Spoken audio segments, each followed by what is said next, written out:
Many smartphones have quick access to dialing 911 in the event of an emergency, but now Apple Watches can detect a crash and alert the authorities if there's been one. However, it can't always differentiate between a vehicle crash and just wrecking on the ski hill. We took our numbers, for 911 misdials from previous years, even last year. They're up 30% this year. A call to 911 is always taken seriously. Currently though, if you're a dispatcher near a ski hill, there may be an increase in false alarms after a new Apple 14 update. When people crash up there and they have these watches, they automatically will dial 911, but then it's an open-ended line.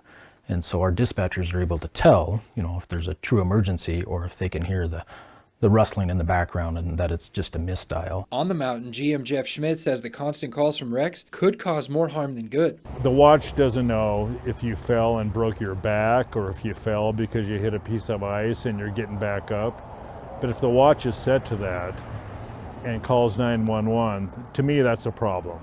It robs the resources of 911 for something else. The watches use GPS to determine speed and microphone activity that could signal a crash, and even G-force detection. But it's that GPS location that's helping the emergency department figure out what's really going on.